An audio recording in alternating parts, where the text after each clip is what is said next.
എന്ത് skin care use ചെയ്യുന്നുള്ളത് എല്ലാവർക്കും ഉള്ളൊരു ഡൗട്ടാണ്.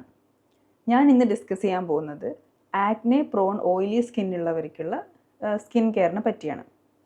നമ്മൾ ആദ്യം തന്നെ ശ്രദ്ധിക്കേണ്ട കാര്യം, നിങ്ങൾ ഏത് സ്കിൻ ടൈപ്പ് ആണെന്നുണ്ടെങ്കിലും, ഡ്രൈ, ഓയിലി, നോർമൽ, കോമ്പിനേഷൻ എന്താണെന്നുണ്ടെങ്കിലും സ്കിപ്പ് ചെയ്യരുതാത്ത 3 സ്റ്റെപ്പാണ് ക്ലെൻസർ, മോയ്സ്ചറൈസർ ആൻഡ് സൺസ്ക്രീൻ. നിങ്ങൾ ഓയിലി സ്കിന്നുള്ളവരാണെന്ന് വെച്ച് നിങ്ങൾ മോയ്സ്ചറൈസർ ഉപയോഗിക്കരുത് എന്നല്ല അർത്ഥം. അത് നിങ്ങളുടെ സ്കിൻ ബാരിയറിനെ പ്രൊട്ടക്റ്റ് ചെയ്യാനുള്ളതാണ്. ഫസ്റ്റ് തന്നെ ക്ലെൻസർ.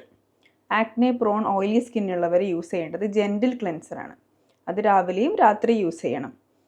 അത് നമ്മളുടെ എക്സസ് ഓയിൽ ബിൽഡപ്പ് റിമൂവ് ചെയ്യാനും ഡേർട്ട് റിമൂവ് ചെയ്യാനും ഹെൽപ്പ് ചെയ്യും. Moisturiser lightweight non comedogenic മോയ്സ്ചറൈസറാണ് യൂസ് ചെയ്യേണ്ടത്.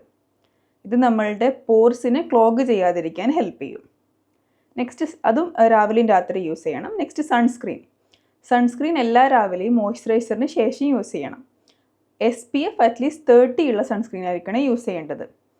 ഇത് കൂടാതെ ആക്നെ ട്രീറ്റ്മെൻറ്റിന് വേണ്ടി നമുക്ക് സാലിസിലിക് ആസിഡ് യൂസ് ചെയ്യാം. സാലിസിലിക് ആസിഡ് നമ്മുടെ പോർസിനെ അൺക്ലോഗ് ചെയ്യാൻ ഹെൽപ്പ് ചെയ്യുന്നു. അതുപോലെ നയാസിനമൈഡ് യൂസ് ചെയ്യാം. നയാസിനമൈഡ് ഇൻഫ്ലമേഷൻ കുറക്കാനും റെഡ്നെസ് കുറക്കാനും ഹെൽപ്പ് ചെയ്യുന്നു. അതുപോലെ once or twice a week നമുക്ക് exfoliants, chemical exfoliants like salicylic acid use ചെയ്യാവുന്നതാണ്. ഇത് കൂടാതെ നമ്മൾ ശ്രദ്ധിക്കേണ്ട കാര്യം, നമ്മൾ ഒരിക്കലും പിമ്പിൾസ് സ്ക്വീസ് ചെയ്യാനോ ടച്ച് ചെയ്യാനോ പാടില്ല. അതുപോലെ നമ്മൾ കിടക്കുന്ന പില്ലോ കേസ് അത് റെഗുലറായിട്ട് മാറ്റണം.